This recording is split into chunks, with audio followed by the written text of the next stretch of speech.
Arnel! Arnel, maawa ka. Huwag mong gawin sa akin to. Hindi na mauulit. Hindi kang babae ka. Hindi ka na talaga nagtanda eh. Lagi mo na lang ako ipinapaya sa harap ng mga kaibigan ko. Hindi na.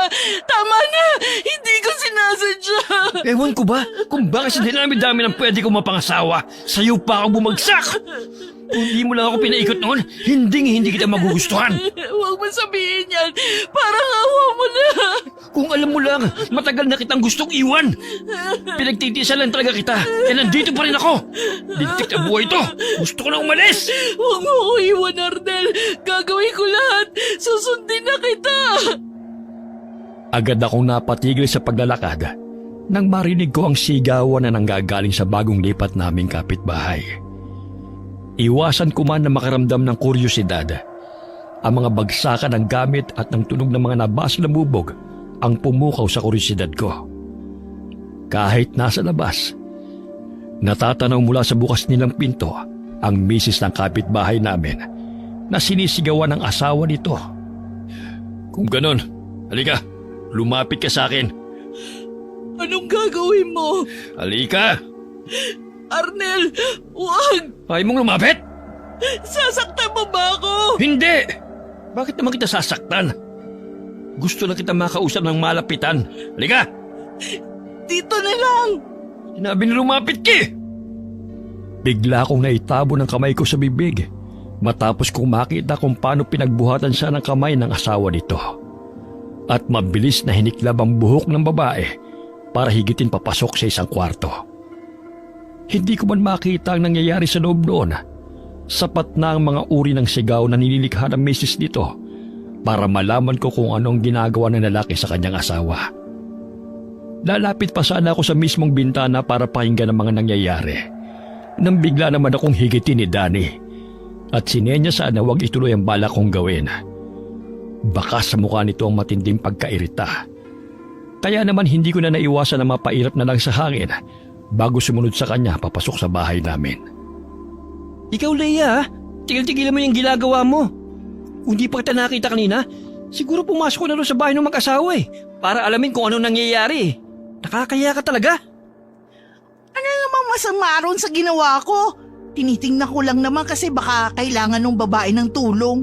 Sus, luma na yung palusot mo. Ilang ulit mo nang sinabi sa akin yun pero ang totoo, wala ka naman talagang balak na tulungan yung babaeng yun Kailangan mo lang talaga ng bagong chismis na may ikakwento sa mga kaibigan mo sa labas. Puro ka naman tamang hinala. Paano mo naman na siguro na hindi ko talaga tutulungan yung kapitbahay natin? Ha? Hindi ba tinigit mo nga ako palis doon? Kaya hindi ko na iligtas yung babae. Seryoso ka ba talaga na gusto mong marinig yung sagot ko, ha? Sige, sabihin mo. Na totoo ang sinasabi ko. Kasi hindi naman talaga yung babaeng prioridad mo ng mga oras na yon. Magaling ka, di ba? Sige nga. Ano ba sa tingin mo ang prioridad ko? Chismis, Leia. Chismis. Talaga lang, ha? Bakit? Hindi ka ba chismosa? Ano ba? Inis ko siyang itinulak sa balikat bago ako tuloy-tuloy na dumiretso sa sala kung saan ko natagpuan ang kasambahay namin na si Chris.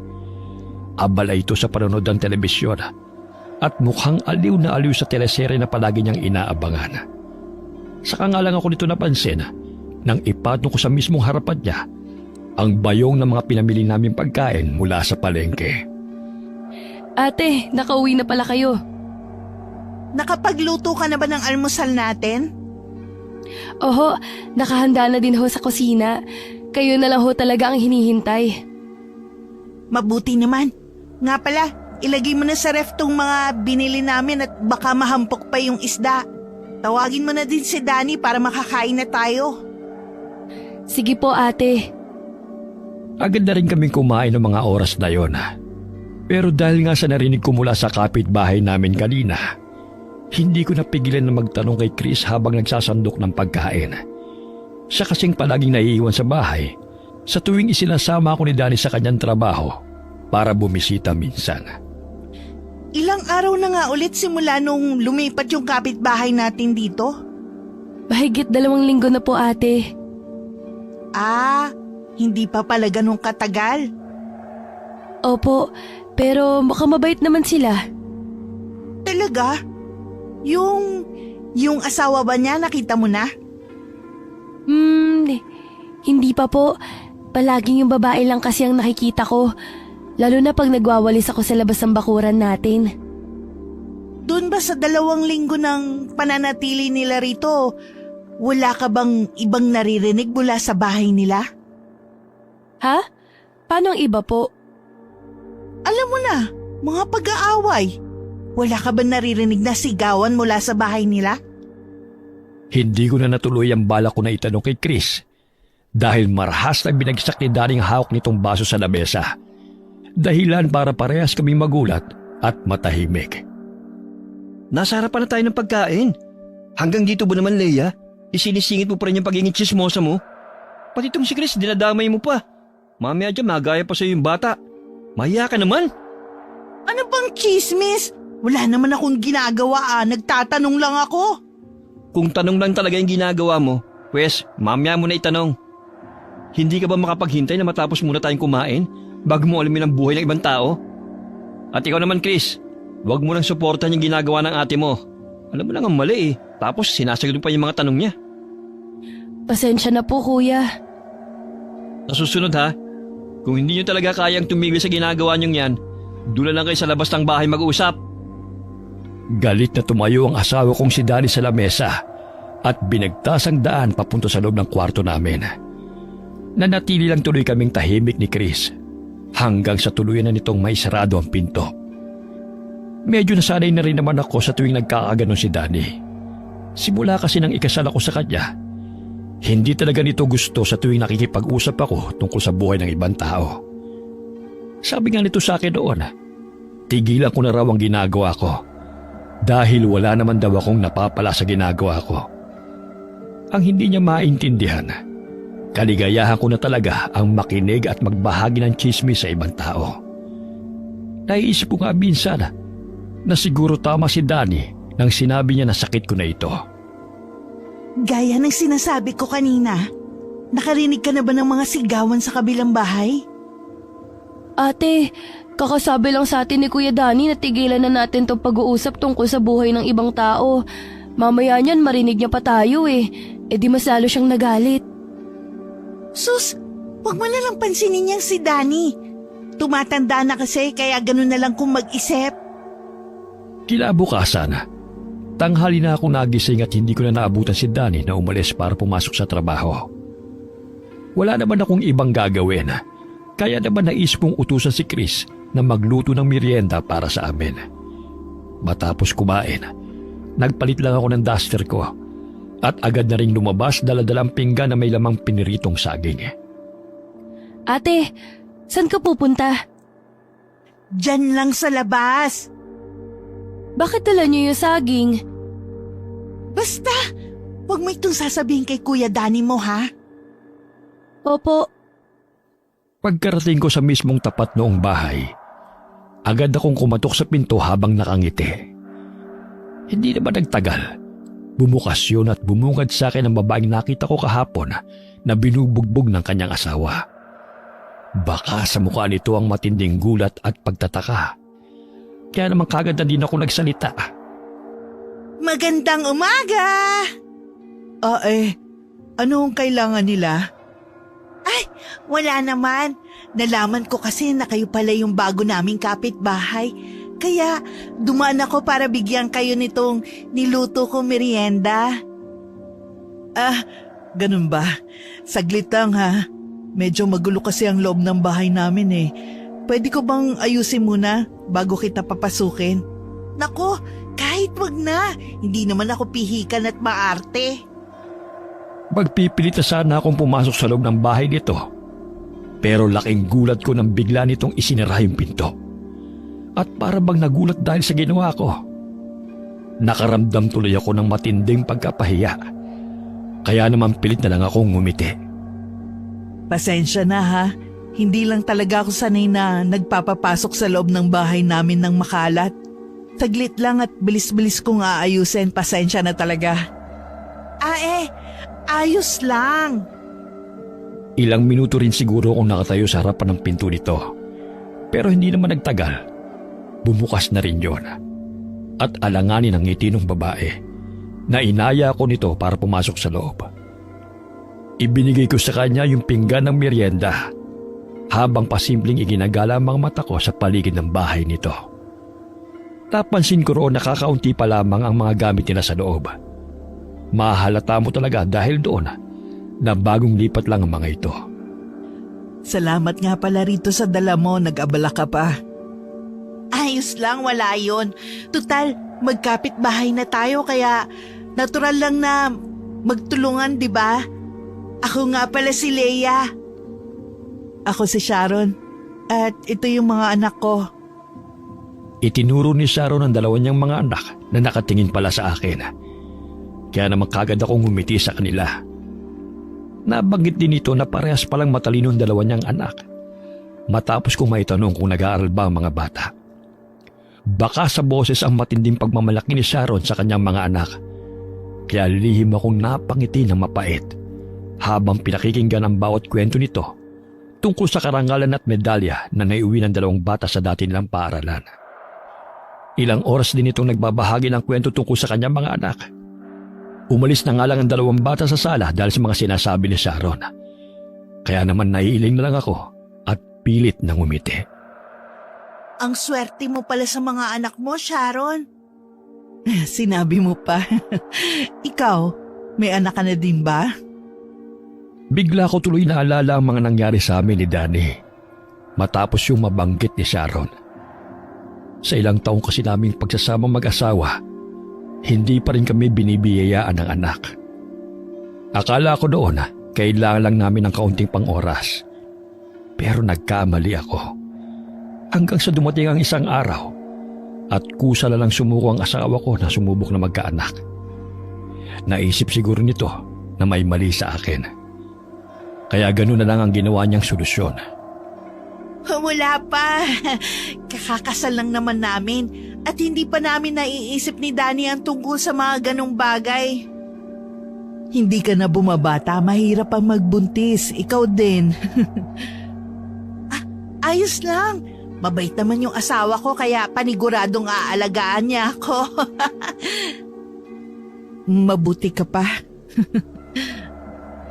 Napansin ko ang biglaang pananahimik ni Sharon. Kaya naman dahan-dahan akong tumabi sa kanya nang hindi nito napapansin. At maraan siyang tinapik sa balikat, dahilan para lumingon siya sa akin. Ayos ka lang ba? Bakit bigla kang natahimik? May bigla lang ako naalala. Sharon? Bakit? Huwag mo sanang mamasamain ang tanong ko, ha? Pero aksidente ko kasing narinig ang pagtatalo niyo ng mister mo kahapon. Ayos ka lang ba? Ha? Malapad ang ngiti sa labi ko habang palabas sa bahay ni Sharon. Walang pag-aalinlangan kasi nitong binahagi sa akin ang kwento sa likod ng pag-aaway nila ng kanyang asawa kahapon. Nabanggit nito na lasinggero ang kanyang mister. At dahil malaki ang kinikita sa trabaho nito, palagi siya nitong tinatratong alila sa bahay. Ipinakita rin nito ang lahat ng pasa at galos na kanyang natamo mula sa kamay ng mister. Ate, buti naman at nakauwi ka na. Hinahanap ka kanina pa ni Kuya Danny. Hinaan mo lang yung boses mo. Sorry, ate. Nasaan na si Danny? Nasa kwarto niyo po yata. Kamusta pala ate yung pagpunta mo dun sa bahay ng kapitbahay natin? Anong nangyari? Magugulat ka. Sinasaktan pala si Sharon nung asawa niyang lasenggo. Ha? Talaga? Oo. Nakita ko nga yung mga pasa at sugat niya sa katawan. Grabe. Bugbog sarado. Kawawa naman pala siya. Ayos lang yun. Ikaw ba naman biyayaan ng matatalinong anak at asawang may magandang trabaho? Talaga naman lalagyan ka ng Diyos ng kaunting kapintasan sa pamilya. Hindi ka ba naawa, ate? Tinitigan ako ni Chris habang tinatanong yon. Kaya naman dahan-dahan akong umiling. Gustuhin ko man na maawa para kay Sharon. Mas nanaigang inggit sa dibdib ko matapos niyang mabanggit ang tungkol sa mister niya na kumikita ng malaking halaga buwan-buwan na halos doble sa sweldo ng asawa ko na si Danny. Hindi ko tuloy napigilan na makaramdam ng inis para sa kapitbahay namin. Naisip ko kasi na masyado silang maswerte kumpara sa pamilya ko. Matapos ko maikwento kay Chris ang lahat ng sinabi sa akin ni Sharon, pumasok na rin kaagad ako sa kwarto namin ni Danny para hanapin ito. Pagkasara ko pa lang ng pinto, agad akong nilingon ng asawa ko habang nakataas ang kilay. Nakipagchismisa ka na naman sa labas? Hindi Leia! Magtrabaho ka na lang dyan. Baka sakaling lumaki din ang sweldo mo katulad ng asawa ng kapitbahay natin. Ano? Wala. Hindi na ako nagsalita pa at agad na rin lumabas ng kwarto. Iniiwasan ko rin na magkasalubong kami ni Danny. Kaya naman naisipan ko na talagang lumabas ng bahay at puntahan ng mga kaibigan ko.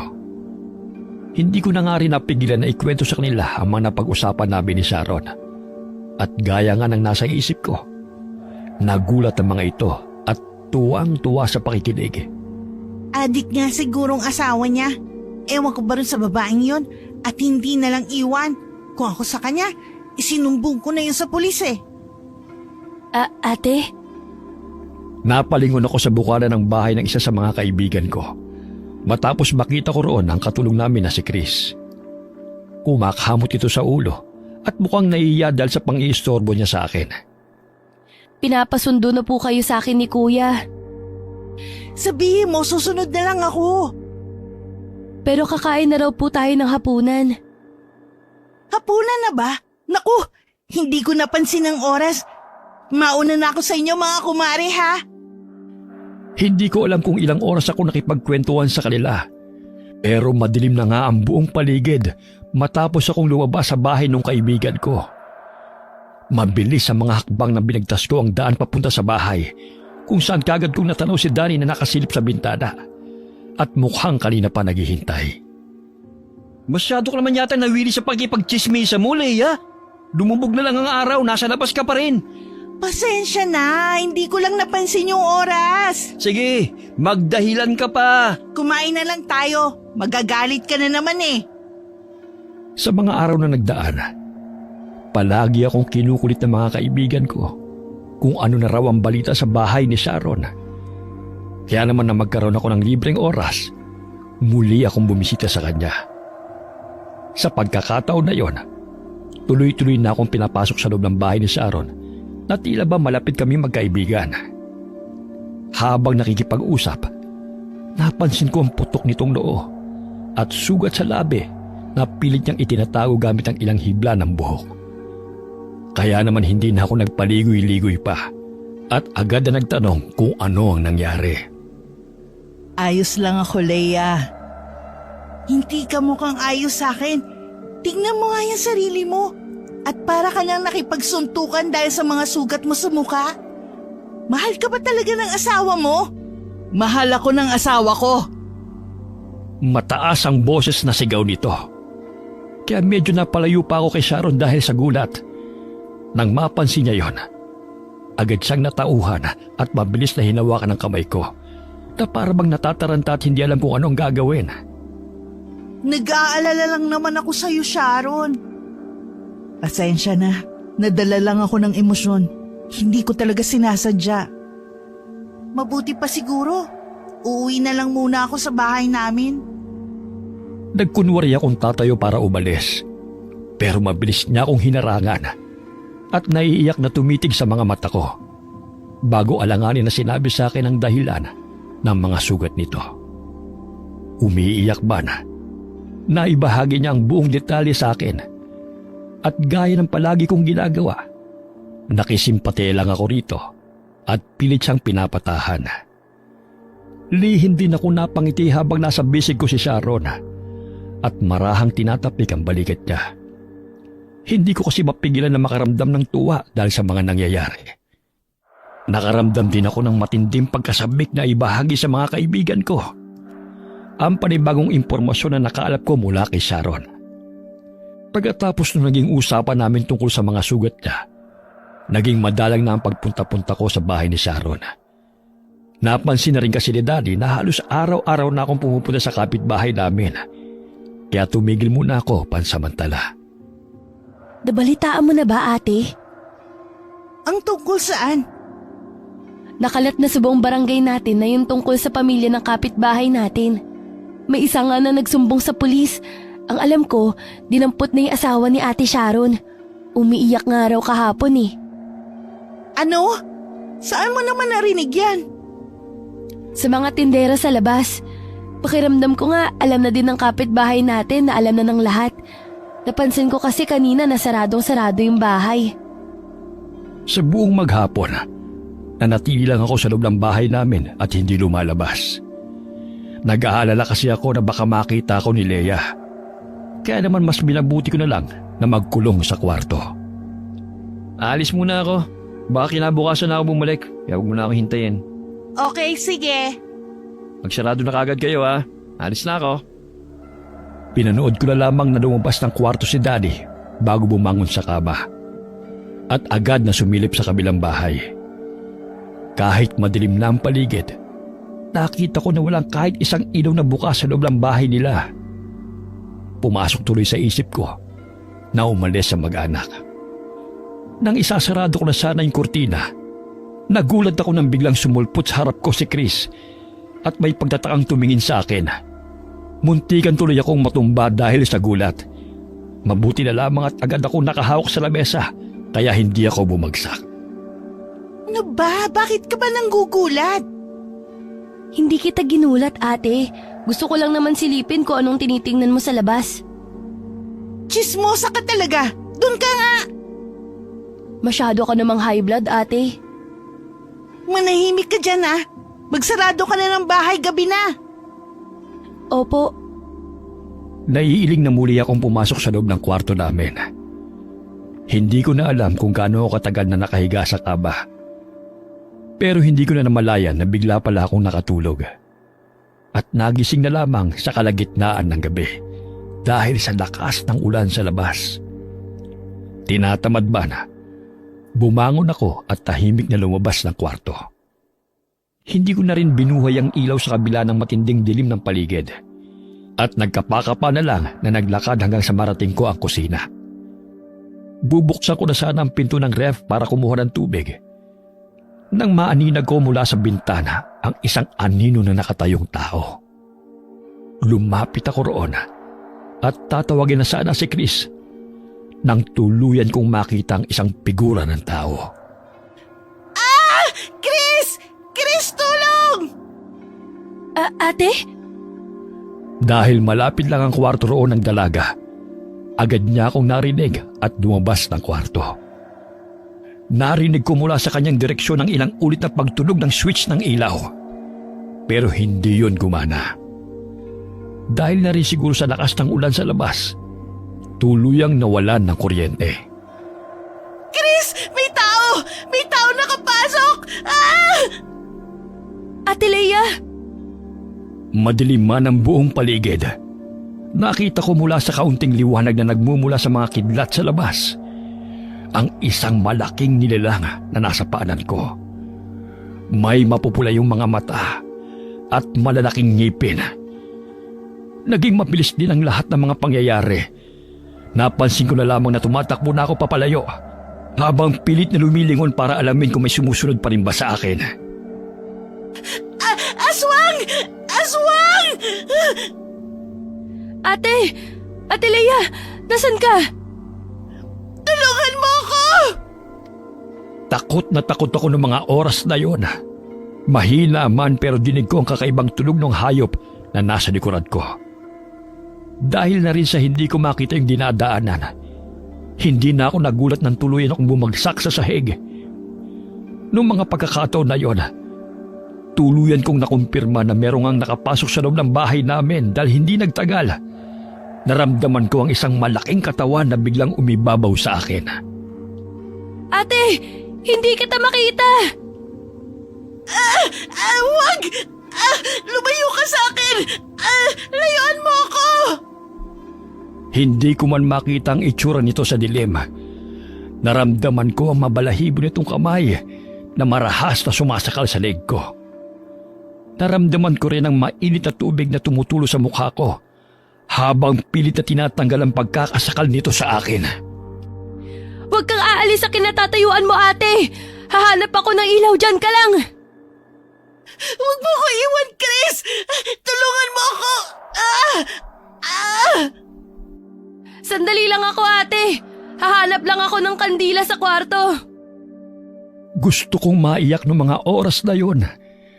Gamit ang natitira ko pang lakas, sinipa ko ang katawan ng aswang na nasa ibabaw ko at mabilis na tumakbo. Hindi ko alam kung saan pupunta, pero nagpatuloy lang ako sa pagtakbo habang sumisigaw. Dumagdag pa ang pagkirot ng iba't ibang parte ng katawan ko dahil sa hindi malamang dahilan. Akala ko kahit saglit, titigilan na ako ng hayop na humahabol sa akin. Pero hindi pa man tuluyang lumilipas ang 3 minuto. Muli kong naramdaman ang matatalas nitong mga kuko na lumulubog sa balat ko na malakas na nagpadaing sa akin. Aray! Ate! Malapit na ako! Gusto ko mang tawagin si Chris para humingi ng tulong, pero nagulat ako nang biglang may tumabon sa bibig ko. At mabilis na hinigit ang katawan ko papunta sa hindi malamang direksyon ng bahay. Ilang ulit din na tumama ang ulo ko sa mga gamit at kahoy na aming nadaanan. Naramdaman ko lang na may mainit na likidong umagos sa noo ko. Kasunod ng pagkaramdam na matinding hilo.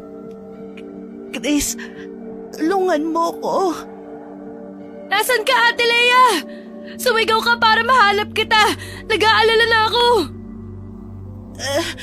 Aray, layuan mo ko. Tama na. Habang sa panahon na nakahiga ako sa sahig at walang kalaban-laban, hindi ko alam kung gaano katagal na umatake sa akin yung nilalang bago ko naramdaman ang kusa nitong pagtigil sa pagkalmot sa tiyan at likod ko. Hindi nagtagal, narinig ko na lang ang umiiyak na boses ni Chris na paulit-ulit akong tinatawag hanggang maramdaman ko na lang ang unti-unting pag-angat ng katawan ko mula sa malamig na sahig. Nahihirapan man, iminulat ko yung mga mata ko para alamin kung ano bang nangyayari sa paligid. Doon ko na malaya na umaga na pala. Nakita ko rin si Chris na nasa tabi ko habang umiiyak at hawak ang isa kong kamay. Sa kabilang parte naman, nakita ko rin si Daddy na mukhang natataranta at hindi alam kung anong gagawin. Ano ba nangyari? Hindi ko po alam, kuya. Bigla na lang ho akong tinawag ni Ate Leia kanina. Wala naman pong kuryente kaya naghanap pa ako ng ilaw namin. Tapos... Tapos ano? Iniwan ko lang kayo saglit? May nangyari na kagad sa ate mo? Pasensya na po talaga. Hinahanap ko naman po siya kanina. Hindi ko alam na nandito pala si ate. Lintik! Pasensya na po talaga. Pinilit ko magsalita pero ang pagbukas sa labi ko ay naging imposibleng gawin. Wala akong nalikhang kahit isang tunog at para bang trinaydor ako ng buo kong katawan. Nakatitig lang ako sa mga ito at iniintay na matanggap ng katawan ko ang lahat ng nangyayari. Marahan akong binuhat ng asawa kong si Danny papunta sa kwarto namin at inutusan si Chris na kumuha ng mga gamot para sa mga sugat ko. Pagkatapos nila akong magamot, lumabas na ng kwarto ang katulong namin. Kaya naiwan kaming dalawa ng asawa ko sa loob. Ilang oras na naghari ang katahimikan sa amin dalawa bago ko dahan-dahang binuka ang bibig ko para magsalita. Danny, Diyos ko, salamat naman nakapagsalita ka na. Ano nangyari sa'yo? inatake ako ng aswang. Danny, aswang. Ano pa yung pinagsasabi mong aswang? Maniwala ka. Totoong nakita ng 2 mata ko.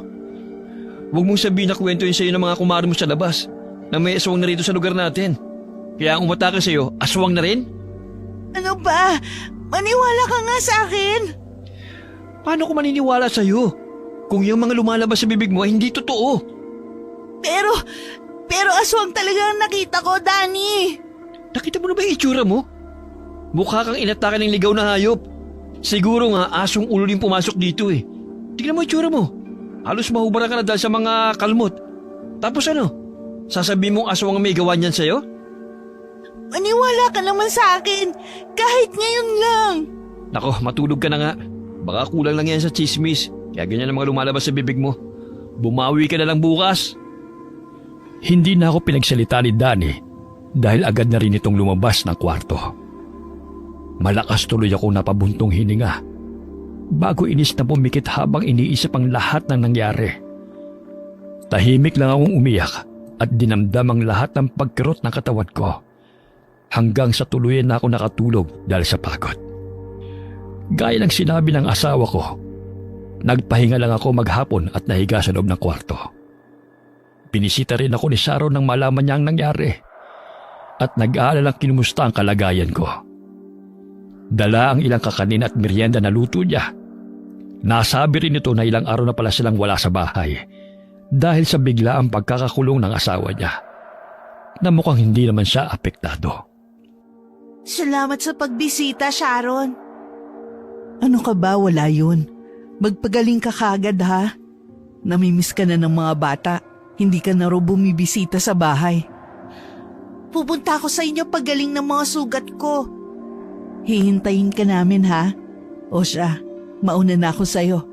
Gumaling ka sana agad. Salamat. Ingat ka pa uwi. Makalipas ang ilang linggo at agad na rin namang gumaling ang lahat ng sugat ko sa katawan. Simula noong nangyari, palagi na akong binibisita ni Sharon sa bahay at may kung ano-anong dala. Nawiwili tuloy si Chris dito at halos ipagtanggol na sa lahat ng sinasabi ko. Ate naman! Naku, tigil-tigilan mo ako, Chris ha. Hindi na ako natutuwa sa'yo. Sinasabi ko lang naman po na baka hindi totoo ang sinasabi niyo tungkol kay Ate Sharon. Sinasabi mo bang sinungaling ako? Hindi po sa ganun. Umalis ka sa harap ko! Iibig pa sana ito pero narinig namin ang mahihinang katok sa labas. Kaya naman sumenyas ako sa kanya na puntahan yon para alamin kung sino ang tao sa labas. Hindi naman nagtagal. Pumasok si Chris kasunod si Sharon na may malapad ng ngiti habang may dala na namang pagkain. Magandang umaga, Mare. Oh, Sharon, ikaw pala. Bakit napabisita ka na naman? Gusto ko kasing ipatikim sa'yo tong putong pinag-aralan kong lutuin. Baka pwede mo namang sabihin sa akin kung ano ang kulang. Ako na lang ate. Magaling ako sa mga ganyang bagay. Pasensya ka na, Chris. Kay Leia ko lang kasi ipinapakain ang mga niluluto ko. Pero hayaan mo at ipagluluto din kita sa susunod. Hayaan mo na, Sharon. Hindi ko din naman mauubos itong mga dinala mo. Pero para sa'yo lang talaga ang mga puto na yan. Kung hindi mo mauubos agad, pwede mo namang kainin kinabukasan, di ba? Oo naman. Salamat ulit sa merienda ha. Araw-araw mo na lang akong dinadalhan. Baka masanay ako niyan. Nakakahiya. Wala yun. Magkaibigan naman tayo, di ba? Oo naman. Dali, tikman mo na tong puto. Napatitig ako sa mukha ni Sharon nang bigla na lang niyang isalpak sa bibig ko ang hawak niyang puto. May malapad itong ngiti na hindi ko maintindihan. Mababaka sa mukha nito ang matinding pagkasabik na matikman ko ang luto niyang merienda. Kaya hindi tuloy ako makaagal at dahan-dahang yunula yung pagkain habang may peking ngiti sa labi. Masarap! Talaga? Walang kulang? O dadagdagan ko pa? Hindi ko alam kung anong tinutukoy niya sa tanong na yon. Pero ang kaninang malapad ng ngiti ay biglang napalitan ng nakakatakot na ngisi. Kaya imbis na sumagot, dali-dali ko na lang iniwas ang mga mata ko sa kanya. Bakit ka nga pala nagluluto ng mga ganito? Gusto ko kasi magnegosyo gamit itong mga niluto kong merienda. At ikaw ang magiging taga-tikim ko. Ako? Bakit ako? Kaibigan kasi kita. Mabait na kaibigan. Lumipas sa mga araw at nasanay na lang ako sa madalas na pamamalagi ni Sharon sa loob ng bahay namin. Halos hindi na nga makabisita sa akin ang iba kong mga kaibigan dahil palagi itong nandoon. Hinahayaan ko na lang kasi kahit na inis ako sa pamilya ni Sharon, mabait naman siya. Dumaan ang gabi at abala si Chris sa pagbubuhat ng tubig sa banyo. Kaya naman ako na nagsarado ng lahat ng bintana at pinto sa bahay namin. Nang matapos, pumasok na din kaagad ako sa kwarto at agad na nilak ang pinto. Nag-aalala pa rin kasi ako na baka may bigla na namang pumasok doon. Matutulog na sana ako, pero narinig ko si Chris mula sa labas ng kwarto na kumakatok. Kaya naman inis akong bumangon at pinagbuksan siya ng pinto. Ano na naman? Wala po. Tinitingnan ko lang kung tulog na kayo. May sasabihin ka pa ba?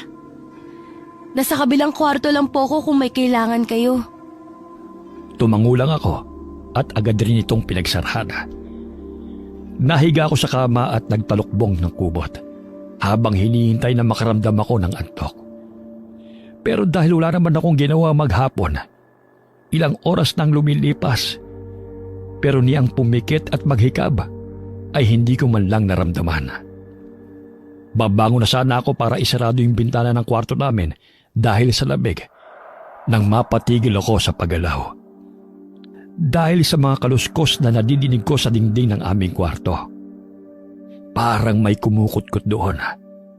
Kaya naman pinakinggan ko munang maigi ang paligid bago ko napagdesisyonan na dahan-dahang lumapit at sumilip sa bintana. Pero wala naman akong nakita sa labas. Nang babalik na sana ako sa higaan, agad na nanlaki ang mga mata ko sa susunod kong nakita. Bigla akong natumba sa sahig at nanginginig ang tuhod na hinigit ang katawan ko papalayo sa parting iyon.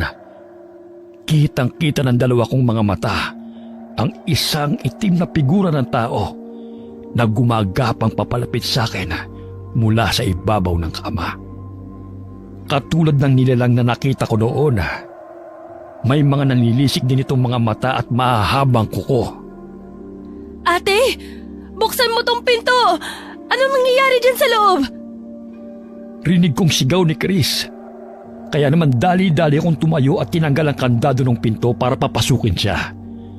Nang mabuksan, mariin kong ipinikit ang mga mata ko at agad na itinuro yung direksyon ng kama. Nakita mo? Nandyan pa! Ate, wala namang tao. Anong wala? Nakita ko may gumagapag dyan! May tao! Wala po talaga. Baka namalikmata lang kayo sa nakita. Ano ba? Meron nga! Inis kong iminulat ang mga mata ko. Pero gaya ng sinabi ni Chris, wala nga akong nakitang kahit na ano sa loob ng kwarto namin. Malakas lang ang mga tahol ng aso. Pero walang kahit isang tao nga talaga sa paligid bukod sa aming dalawa ni Chris. Nababaliw na ba ako? Ate! Lumabas ka ng kwarto ko! Labas! Pagkatapos nung gabing yon, naging sunod-sunod na ang mga naririnig at nakikita ko sa labas. Sa tuwing lumulubog ang araw, hindi lumilipas ang gabi na hindi ako nakakaramdam ng matinding takot. Hindi ko na lang din sinasabi sa dalawa kong kasama sa bahay ang mga kakatuwang bagay na nangyayari. Dahil sa tuwing tinatawag ko na sila, bigla namang nawawala ang mga nakikita ko sa dilim at sa loob ng kwarto. Ang akala ko, kung hindi ko papansinin ang mga nakikita ko, titigil din pag nagtagal. Pero hindi pa man lumilipas ang 4 na linggo na walang humpay na gabi na may nakikita ko sa paligid. Kinabukasan rin ay may nakitang kakaibang asawa ko sa akin. Ano nangyari sa'yo? Ha? Sabi ko kung ano nangyari sa'yo. Tulala ka na naman. Bakit? Ano nangyari sa akin? Babae ko sa'yo. Tumitingin ka pa ba sa salamin, Leia? Hindi mo man lang alam kung ano na nangyari sa katawan mo. Saglit nga! Tumayo ko mula sa lamesa at dali-daling tumakbo papasok sa kwarto namin kung saan may malaking salamin. Pagtapat ko pa lang doon, agad na itabon ko ang dalawa kong mga kamay sa bibig. Matapos bumungad sa akin ang buo kong katawan na namumula at puno ng bakas ng kalmot at kagat na hindi may paliwanag na bakas ng ngipin. Inatake ka na naman ba ng asong ulol? Hindi ko alam. Wala naman ako naramdaman na kakaiba kagabi. Tawagin mo nga si Chris. Chris! Pumunta ka nga rito! Bakit po ate? Ano na namang nangyari sa'yo? Kaya nga pinatawag kita eh. Sinarado mo ba na maayos yung gate at pinto natin kagabi? Opo kuya, itinali ko nga dun ho ng maayos yung bintana sa kwarto ni ate. Hindi mo ba narinig na sumigaw si Leia? Hindi din po. Tahimik naman po yung kwarto niya kagabi pero Pero ano? may mga putik po akong nakita sa kusina kaninang madaling araw. Mukha pong tapak ng pusa. Pusa? Alam mo, hindi ko na talaga maintindihan kung ano nangyayari sa bahay na to eh. Pag hindi chismis, kaguluhan. Manahimik ka na nga lang, Danny. Wala ka na ngang naitutulong kung ano-ano pang lumalabas dyan sa bunganga mo. Wala talaga. Naisip ko nga, baka karma mo na yung mga nangyayari sa'yo, Leia. Puro ka kasi chismis ng buhay ng ibang tao eh. Ano ba? Gamutin mo na yung mga sugat mo. Alis na ako. Yan, umalis ka na. Mas mabuti na wala ka rito lagi sa bahay. Chris, Bakit po? isarado mo na maayos tong bahay ah. At pag sinabi kong maayos, ibig kong sabihin, maayos talaga. At nang hindi na kayo napapasok ng kung ano-anong hayop. Opo kuya. Sige na, alis na ako, Leia. Sa buong maghapon, naglinis lang ako ng buong bahay katulong si Chris. At pagpatak naman ng gabi, nagsarado na rin kagad kami ng bahay sa kanatulog. Kinaumagahan, maaga akong nagising dahil sa matinding init na nararamdaman ko sa katawan. Mabilis akong tumakbo papunta sa kusina at kumuha ng malamig na tubig sa ref. Pero sa pagbagsak ng tubig sa nanunuyong lalamunan ko, mas lalo akong nauhaw. Kumakalam na rin ang tiyan ko sa gutom. Pero hindi pa naman gising si Chris at wala pa itong naihahandang pagkain sa lamesa. Pinipigilan man ang sarili. Kumuha ako ng isang baunan sa ref at basta na lang binuksan yon. Doon, bumungad sa akin ang laman noong adobong karne. Kaya naman kagad ko yung isinalpak sa bibig ko at mabilis na nilunok. Halos maubos ko na ang laman noon. Pero nagulat na lang ako nang biglang sumulpot si Chris at marahas na inagaw sa akin ang hawak kong lalagyan. Ano ba? Akin na nga yan. Ate, bakit mo to kinakain? Bulok na po to. Anong bulok? Hindi pa naman ah. Bulok na to. Itatapon ko na nga sana to kahapon pero nakalimutan ko lang ilabas sa ref. Naku, mamaya niyan malason ka pa. Hindi mo ba naaamoy? Hindi. Akala ko ayos pa kaya kinain ko. Lagot na naman po ako nito kay kuya pag may nangyari sa inyo. Bakit niyo naman po ba kinain? Nagugutom ka na ba ate? Oo, akala ko tulog ka pa kaya naghanap na lang ako ng pagkain sa ref. Naku naman, dapat tinawag niyo po ako. Nagugutom na kasi ko kanina pa. Saglit lang ate pagluluto ko kayo. Pilitin niyo din pong isuka yung mga nakain yung karne kasi baka sumakit yung tiyan niyo mamaya. Base pa lang ho kasi rito sa natirang laman nitong baonan, marami kayong nakain. Sige, saglit lang. Nahihiya akong umalis sa kusina at bumalik sa kwarto para pilit na isuka yung mga nakain kong karne. Ngayon ko lang din napansin ang amoy ng laman ng baonan at doon ko lang nakumpirma na totoo nga ang sinasabi ng dalaga. Bulok na yung kinain ko. Bulok na bulok. Habang nakaharap sa lababo, pilit ko mang sinusundot ang lalamunan ko gamit ang daliri para dumuwal. Hindi pa rin talaga inilalabas ng katawan ko ang mga bagay na dapat nitong ilabas. Naluluha na lang ako pero wala talagang nangyayari. Kaya naman kahit nandidiri, nagmumug na lang ako at agad na rin lumabas. Ayos ka na ate? Oo, nakapagluto ka na ba? Opo, nakahanda na din yung lamesa kaya kumain na po tayo. Naupo kaming dalawa at bumungad sa akin ang napakaraming pagkain sa labesa. Sinandukan ako ni Chris ng kanin at lalagyan na sana yun ng ulam. Pero kahit ako'y nagulat matapos kong agawin ang hawak nitong pinggan at ako na mismo ang naglagay ng mga kakainin ko. Napansin ko rin ang hindi makapaniwalang mukha ng dalaga. Pero binaliwala ko na lang ang lahat ng iyon dahil sa matinding gutom. Wow! Ang sarap! Kumain ka naman kagabi ate, pero bakit parang gutom na gutom ka na naman ata ngayon? Grabe pati ang tagaktak ng pawis mo. Okay ka lang ba? Ha? Oo naman. Gutom lang talaga ako. Gusto mo pa ba ng kanin? Ipagsasaing kita. Sige, sige! Tinitigan ako ni Chris bago ito dahan-dahang tumango at umalis para pumunta sa kusina. Noong araw na yon, akala ko matatanggal na yung gutom at uhaw na nararamdaman ko pag nakakain na ako ng marami. Pero hindi pa man lumilipas ang ilang oras simula nung kumain ako ng almusal. Agad ko na namang nararamdaman ng malakas na pagkalam ng sikmura ko. Nakatapat na rin ako sa 2 electric fan, pero hindi rin nun maibsan ang init sa buo kong katawan. Inis akong lumabas ng kwarto at pumunta sa banyo. Walang pagdadalawang isip, kinuha ko yung tabo na may lamang tubig at ibinuhos yun sa sarili ko. Inilublob ko rin ang mukha ko sa palanggana na may tubig at ilang ulit na nagbasa. Hindi ko maintindihan kung ano nangyayari sa akin noong mga oras na yon. Pero tumagal talaga ako sa loob ng banyo.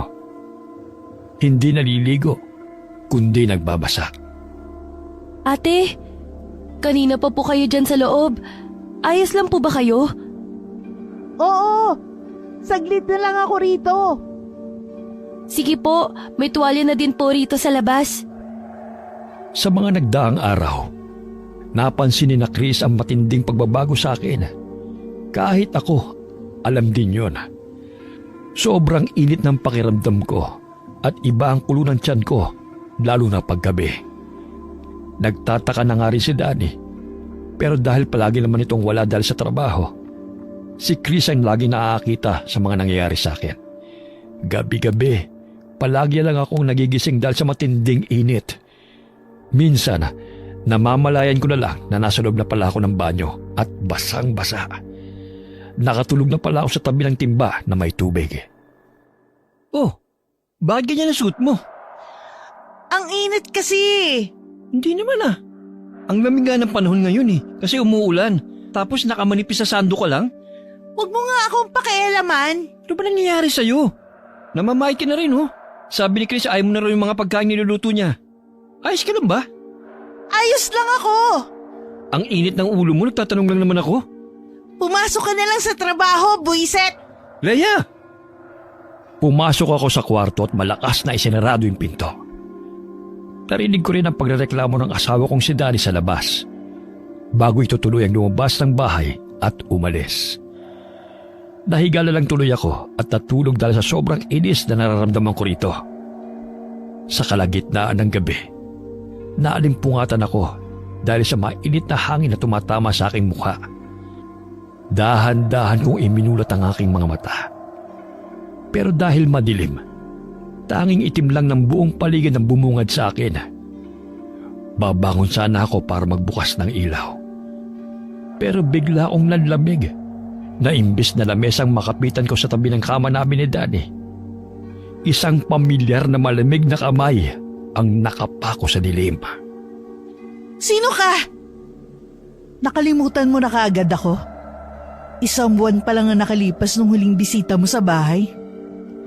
Mula sa gilid ng mga mata ko, nakita ko ang isang maitim na figura ng tao na palagi kong nakikita sa dilim. Pero hindi katulad ng mga nangyayari noon. Tuluyan ko nang natunghayan ang mukha ng nilalang. Matapos nitong kusang binuksan yung ilaw. Kung nagulat ako dahil sa pagsagot ito sa akin, mas nagulat ako nang makilala ko ang taong nagtatago sa dilim. Sharon? Ako nga. Bakit ganyan ang mukha mo? Anong nangyari sa'yo? Aswang ka? Naaalala mo bang mukhang ito? Mula sa kulubot nitong mukha, nangingitim ng ngipin at nanilisik na mga mata, ang mukha ni Sharon ay mababakas pa rin sa kabila ng matinding pagbabago ng anyo nito.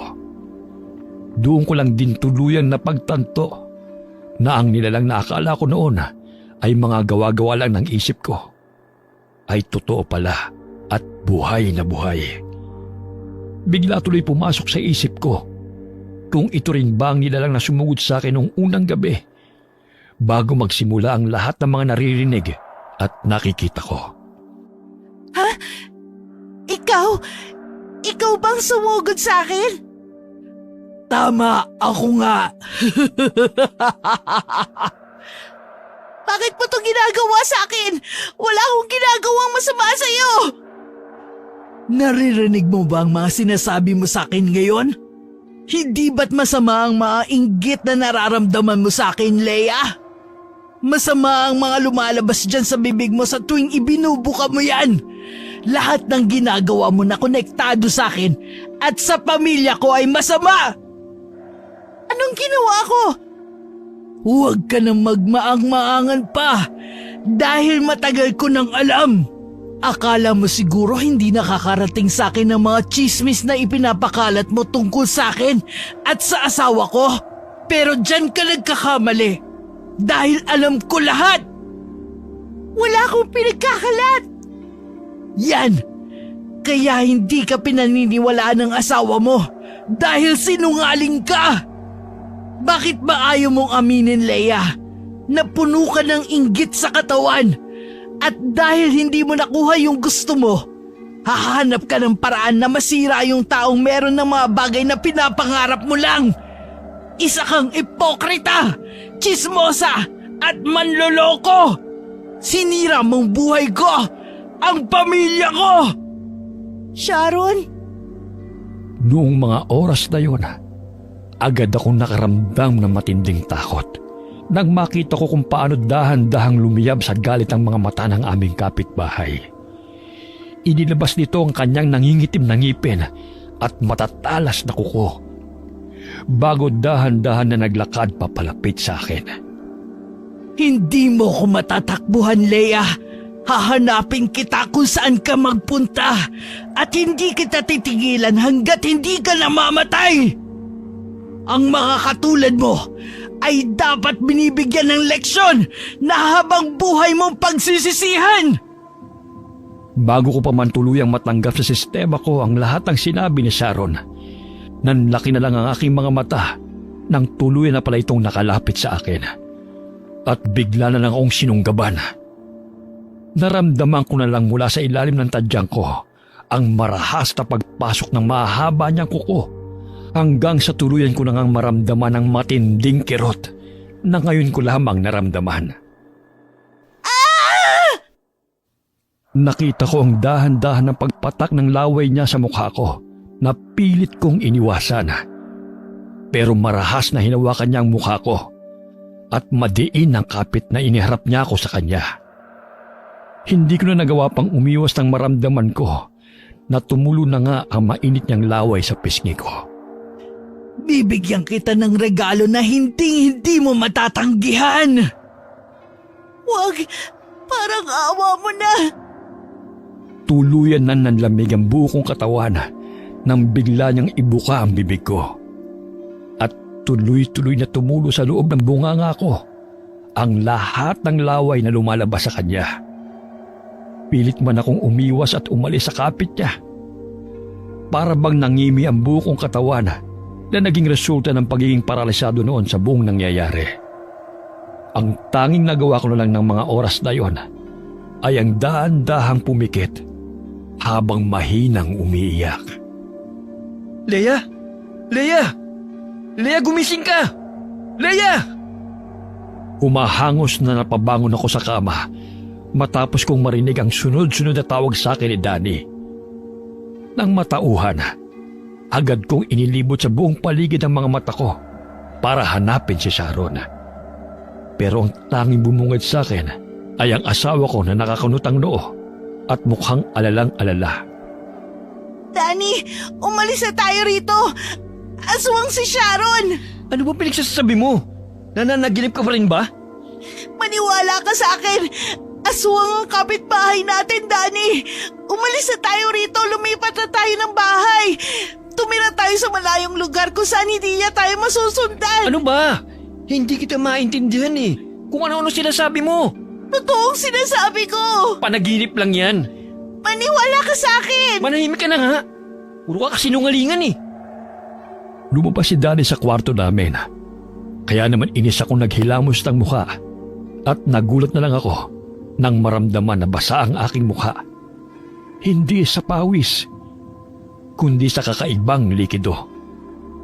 Nagkaroon tuloy ako ng pagdadalawang isip kung totoo ba ang lahat o panaginip lang talaga, tulad ng sinabi ng asawa ko.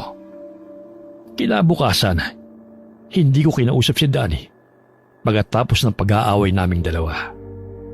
Pinilit ko siyang iniwasan na naging madali lang namang gawin dahil palagi naman siyang umaalis para pumasok sa trabaho. Matulog ka na. Sige po, magpahinga na din po kayo mamaya. Oo, ako nang bahala na magsarado sa bahay. Pagpasok sa kwarto ni Chris, agad akong tumakbo papunta sa banyo at nagbuhos ng tubig sa katawan. Paglubog pa lang kasi ng araw, nakaramdam na ako ng kakaibang nangyayari sa katawan ko. Kaya naman pinilit ko talaga na patulugin na kagad ang kasambahay namin para hindi nito makita ang nangyayari. Hindi ko rin alam kung bakit, pero para bang magliliyab ang buo kong katawan ng gabing yun. Kahit ilang beses na akong nagbuhos ng malamig na tubig sa katawan, hindi matanggal ang init na nararamdaman ko. Hanggang sa namalayan ko na nga lang na naglalakad na pala ako papalabas ng bahay. Nasa tapat pa lang ako ng pinto nang bigla kong marinig si Chris na nagtatawag. Kaya mabilis akong lumingon. Bakit? Saan po kayo pupunta? Ha? Wala. Isasarado ko lang sana itong gate natin. Akala ko po kasi lalabas kayo ng bahay na ganyan ang itsura. Basang-basa ka kaya, ate? Hindi. Nagbuhos lang ako kanina kasi maliligo na sana ako. Tapos naalala ko na hindi ko pa pala nasasarado itong gate. Kaya dali-dali muna akong lumabas. Ganun po ba? Oo nga pala. Bakit gising ka pa? Narinig ko po kasi nabukas yung gripo natin sa banyo, kaya bumangon muna ako para isara. Tapos, nakita ko nga po kayo rito. Magpahinga ka na. Sige po ate, matutulog na ako. Hinintay ko muna na pumasok sa loob si Chris at patayin niya yung ilaw ng kwarto niya bago ko muling binuksan yung gate at dali-daling tumakbo papalabas. Hindi ko maintindihan kung bakit ko yun ginagawa. Kusa na lang na naglakad ang mga pako papunta sa madilim na bahagi ng kalsada. Ipinikit ko na rin ang mga mata ko nang marating ko na ang pinakamadilim na bahagi ng lugar. Para bang bigla na lang ako nakatulog at nagising sa isang panaginip matapos kong maramdaman ang matinding lamig na ilang linggo nang hinahanap ng aking katawan. Hindi ko na alam kung anong nangyari matapos akong pumikit ng mga oras na yon. Pero nagising na lang ako sa kalagitnaan ng gabi na nasa loob na ng kwarto namin. At masakit ang buong katawan dahil sa hindi matukoy na dahilan. Bumangon ako sa kama para sana lumabas. Pero pagdikit pa lang ng mga pako sa sahig, agad akong napayuko dahil sa malagkit na likido na natapakan ko. Doon ko nakita ang isang patay na pusa. Ang katawan nito ay bukas at halos umagos na ang dugo na lumalabas sa katawan nito papunta sa mismong pinto ng kwarto namin. Hindi naman nagtagal, bumukas yun at tumambad sa akin si Chris na humahangos at mukhang alalang-alala dahil sa pagsigaw ko. Ate, ano pong ginawa mo? Anong? Dahil katapat ng salamin ang higaan namin ni Danny, nanlaki ang mga mata ko matapos kong makita ang sarili kong refleksyon na napupuno ng dugo ang katawan. Mula sa bibig, pababa sa leg ko, hanggang sa laylay ng damit ko ay may bakas ng dugo. Ate, Ano nangyayari sa akin? Hindi ako may gawa nito. kumalma po kayo. Baka may pumasok lang na hayop o di kaya naman ho ay... Baka na lahat to ni Sharon. Humanda siya sa akin. Ate, saan ka pupunta? Sa kabila ng itsura ko ng mga panahon na yon, mabilis akong tumakbo papalabas at pinuntahan ang bahay ni Sharon. Wala na akong pake kung alanganin na ang oras. Pero desidido talaga ako nakatukin ang bahay niya dahil sa matinding galit na aking nararamdaman. Sharon! Lumabas ka dyan! Harapin mo ko! Sharon! Lintik kang aswang ka! Anong ginawa mo sa akin? Ate, tama na po. Nakakaya sa kapitbahay natin. Sharon! Ano ba? Lumabas ka dyan! Ate Leia, umuwi na po tayo. Lumabas kang aswang ka! Anong ginawa mo sa akin at nagkaganito ko? Hindi ko na napigilan na kalampagin ang pinto ng bahay niya nang walang sumagot sa akin. Pero hindi naman nagtagal. Bumukas ang pinto ng bahay ni Sharon. Kaya tuloy-tuloy ako roong pumasok. Leia, ano nangyayari sa'yo? May problema ba? Pasensya na po talaga. Uuwi na din po kami ni ate. Huwag ka na magmaang-maangan pa. Alam ko na ang sikreto mo. Isa kang aswang. Ano bang pinagsasabi mo dyan? Anong aswang? Hindi ako aswang. Umamin ka. Anong ginawa mo sa akin? Hindi kita maintindihan, Leia. Hindi ko alam kung tungkol saan yung mga tinatanong mo sa akin. Aswang ka! Ano ba? Umamin ka na kasi! Anong ginawa mo sa akin? Hindi ko alam ang tinutukoy mo. Umalis na kayo rito bago pa ako magreklamo sa barangay. Ate, tara na po. Umalis na tayo rito. Aswang! Hindi ko alam kung ano nangyari sa'yo pero sa tingin ko, tama lang na maranasan mo yan. Bago tumalikod at isara yung pinto ng bahay niya, nakita ko ang pasimpleng pagngisi nito sa akin. Kaya naman hindi ko na napigilan ang sarili na dumampot ng isang vase na malapit sa lamesa at walang pag-aalinlangan na ibinato yun sa kanyang ulo. Hayop ka! Ate, wag! Nakita ko kung paano tumama yun sa kanya at biglang napayuko si Sharon na agad naman dinaluhan ni Chris para tulungan. Aray! Dito lang po kayo. Hahanap ako ng sasakyan. Kailangan niyo pong madala sa ospital. Pinanood ko kung paano mabilis na tumakbo ang aming kasambahay paalis. Kaya naiwan kaming dalawa ni Sharon sa tapat ng bahay nito. Nanatiling nakayuko ang babae ng ilang minuto.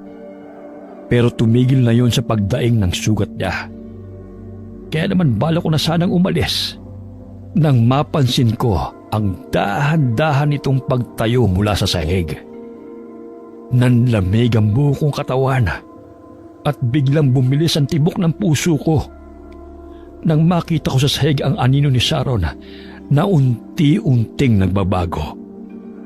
Nang humarap sa akin ang babae, doon ko lang nakumpirma na totoo nga ang nakita kong pagbabago sa anino nito. Dahil bumungad sa akin ang itsura ng aswang na nagpakita sa akin sa panaginip. Natahimik ka ata, Leia. Hindi ba't ito ang gusto mong ipakita ko? Ito na! Titigan mo ulit! Titigan mo hanggang sa tumatak ang buo kong pagkatao sa katawan at isip mo! Ang tapang na ipinapakita ko rito kanina ay bigla na lamang naglaho. Naistatwa ako sa kinatatayuan ko kanina at hindi ko nagawang tumakbo matapos itong dahan-dahang lumapit sa akin.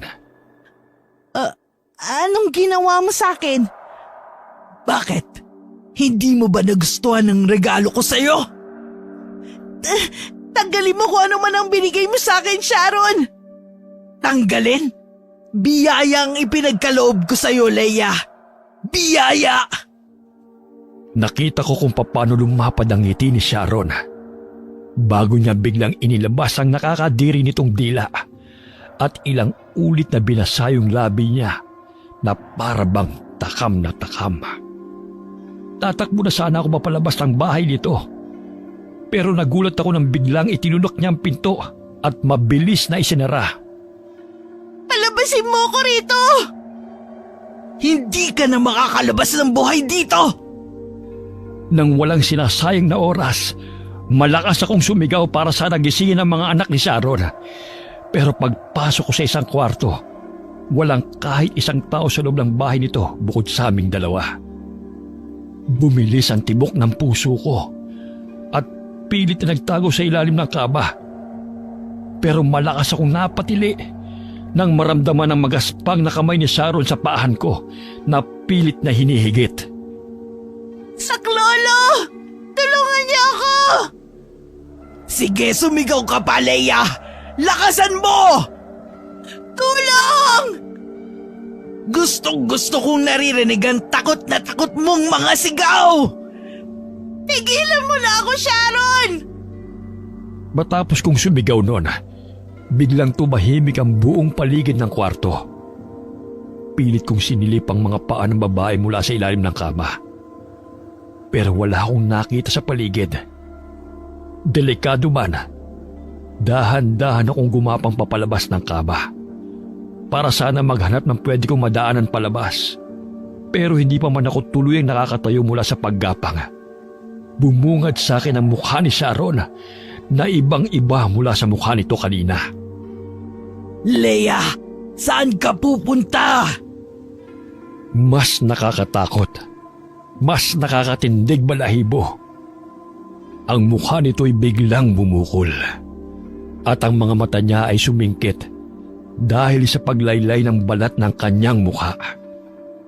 Ang mahaba nitong buhok ay nagnipis at may mga parte ng kanyang anit na wala ng buhok na tumutubo. Ang katawan ni Sharon ay parabang naging isang katawan ng matanda. Matandang malapit nang mamatay. Napansin ko rin ang napakaraming bukol na may butas sa kanyang braso. Ang lahat ng yun ay nagnanaknak at may nakakasuang amoy na agad kong nalanghap. Gamit ang dalawa nitong kamay, hinarangan niya ako at nginisian. Hinarangan niya ako at nginisian na agad na nagpabilis ng tibok ng puso ko dahil sa matinding kaba. Nanginig ang dalawa kong tuhod at unti-unting namasa ang mata ko dahil sa matinding takot. Pinilit kong umatras palayo sa kanya pero hindi ko na nagawa pang makatakbo papalayo nang bigla niya akong higitin. Bitiwan mo ako! Bitiwan mo ako, Sharon! Manahimik ka! Pilit ako nagpipipigla sa kapit ito habang sumasabit sa mga bagay na nadadaanan namin. Halos maputol na ang litid sa leg ko sa kakasigaw. Pero tila nabingi ang buong baryo at wala ni isang nakarinig sa akin. Hindi nagtagal. Misteryoso nang hina ang buo kong katawan at bigla na lang akong nalantang parang gulay. Tulad ng mga naranasan ko ng ilang gabi nang nakakalipas, muli akong nakaramdam ng matinding init sa katawan. Nanuyo ang lalamunan ko at nabasa ang buo kong mukha pababa sa leeg ng pawis. Sa kabila ng mga nangyayari, pilit kong ginigising ang buo kong diwa para alamin kung saan ako hinihigit ng aswang na nasa paahan ko noong mga oras na yon. Doon ko tuluyang natagpuan ang sarili ko na hinihigit ni Sharon papasok sa isang napakadilim na silid. Sa apat na sulok ng kwarto na yon, kapansin-pansin ang mga bagay na nakakabit sa mga dingding nito. Mga bungo ng tao.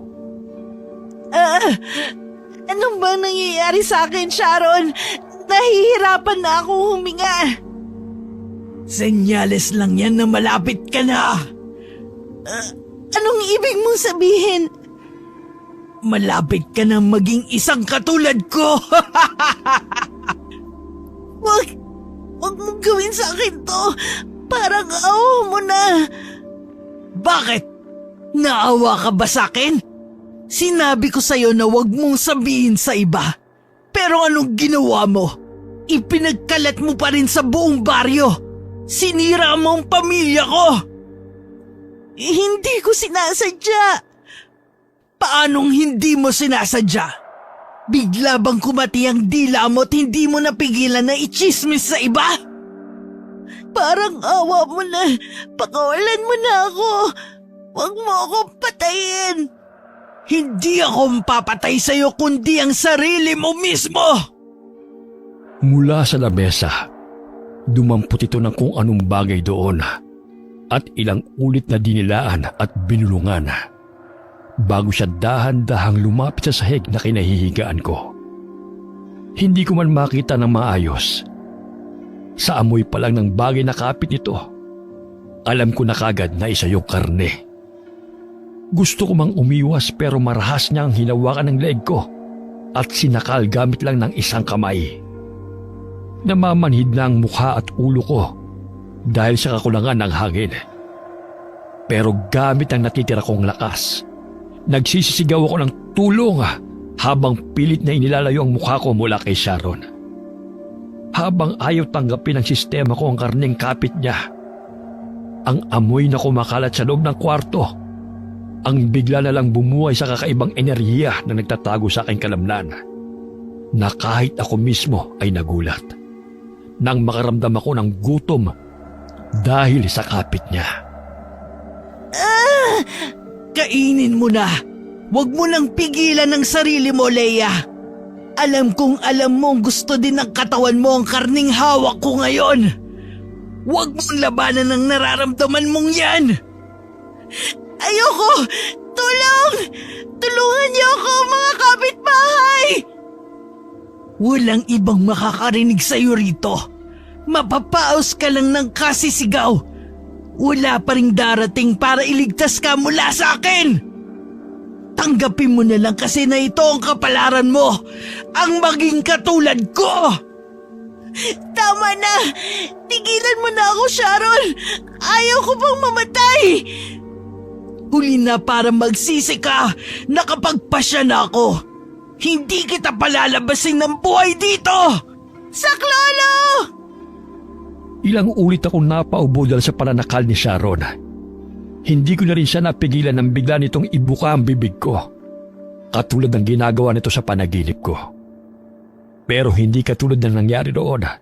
Ramdam na ramdam ko na talaga na totoo ang lahat ng ginagawa ni Sharon. Ang malamig at nangangamoy nitong kamay na pilit na ibinubuka ang pangako. Dahan-dahang tumulo ang mga luha ko sa pisngi nang tuluyan nang naipasok ni Sharon ang karne sa loob ng aking bibig. Pilit ko mang iniluluwa yun. Ang kakaibang enerhiya na kanina ko pa pinipigilan ang siyang kumukontrol sa buo kong katawan. At namalayan ko na lamang na parang gutom na gutom akong hayop na kinakain ng hilaw na nagdurugo pang karne na isinubo ni Sharon. Ganyan nga ubusin mo, Leia!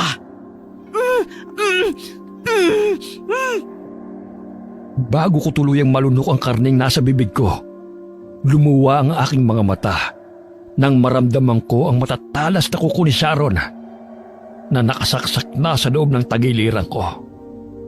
Umagos ang mainit na likido sa tiyan ko hanggang sa dumikit yun sa damit ko at binasa ng mapupulang dugo ang buo kong bestida.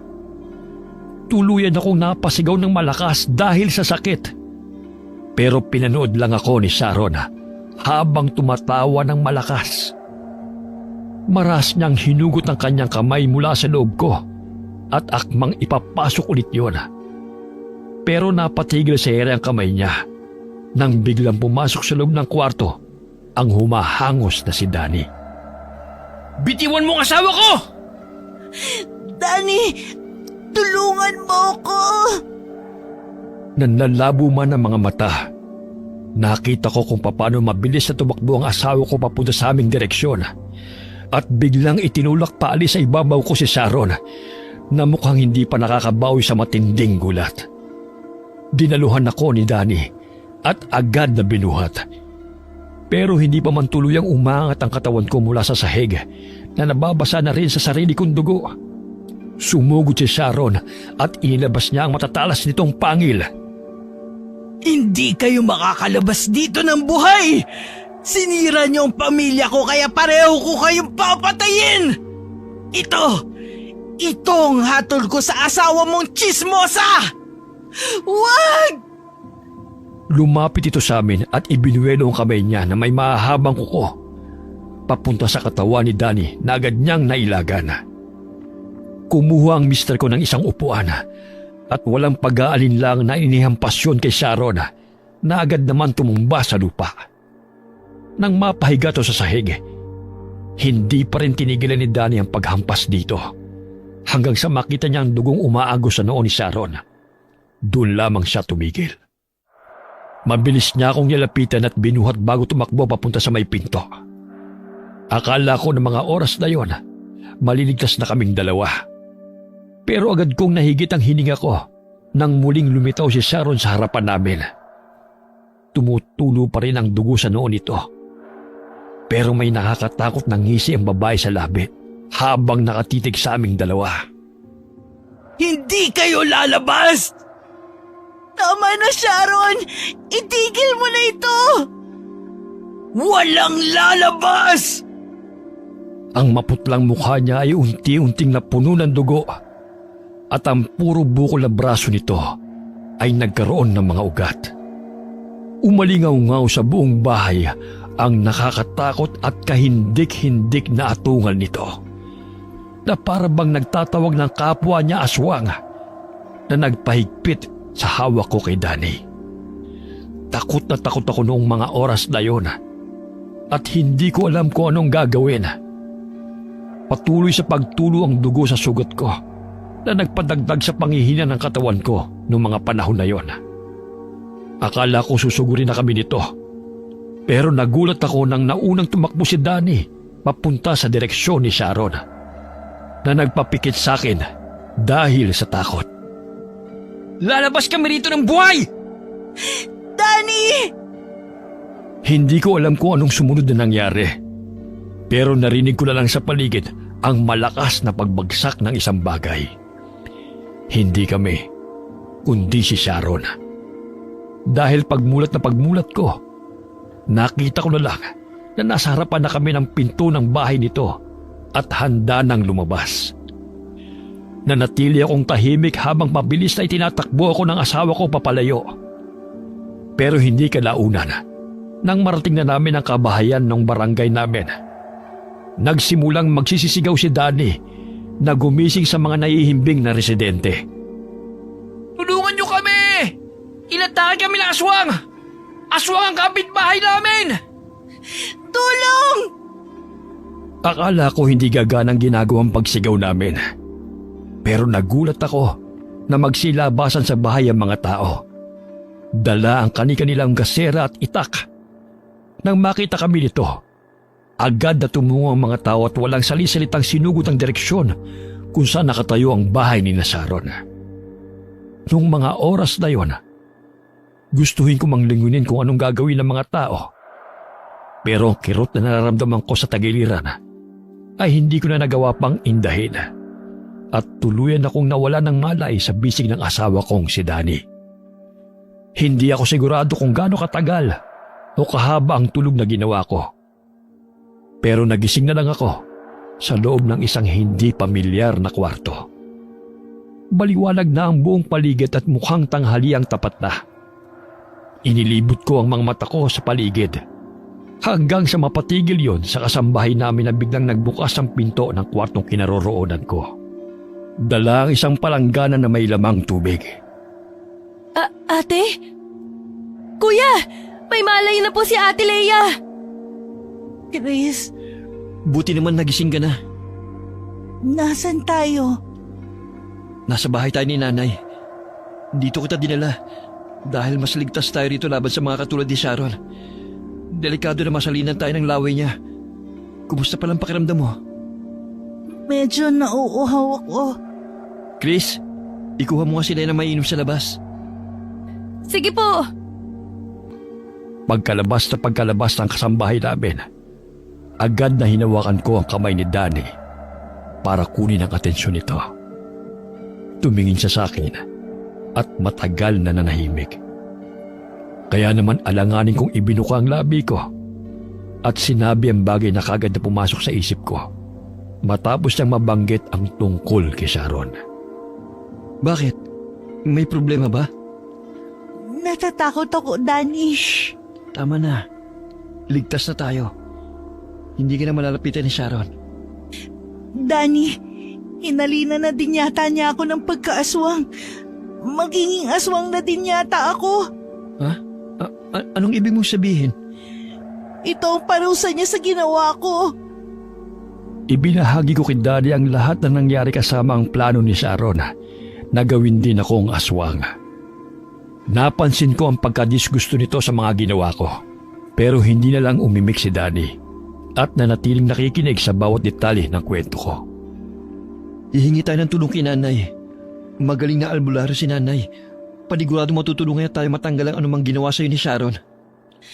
Paano kung hindi? Mapapagaling ka niya. Ilang buwan kaming nanatili sa poder ng nanay ni Daddy. Sa bawat oras na lumipas, hindi ako hinayaan ng asawa ko na tuluyang matulad kay Sharon. Iginapag niya ang paghahanap ng mga sari-saring halamang gamot at bato na pinapahanap sa kanya ng nanay niya. Mahirap, masakit, at matagal. Pero hinabaan namin ang aming pasensya at hinintay na dumating ang araw na tuluyan akong gumaling. Hindi man namin sigurado kung kailan o kung gagaling ba talaga ako. Pero nagtiwala kami mag-asawa sa kakayanan ng albularyo. Hanggang sa dumating ang isang araw na hindi namin inaasahan. Narinig ninyo? Pwede na tayong umuwi, magaling na ako. Masaya po ako para sa'yo, ate. Salamat sa Diyos. Magaling na ako. O sige na, mag-impake na kayo. Aalis na tayo mamaya. Hindi na kami nagpatumpik-tumpik pa at agad na rin kaming nagbiyahe pabalik sa aming bayan. Pagtigil pa lang ng sasakyan sa harapan ng bahay namin, agad na bumungad sa amin ang bahay ni Sharon na naabo na. At tanging simentong dingding na lang nito ang natira. Hala, anong nangyari?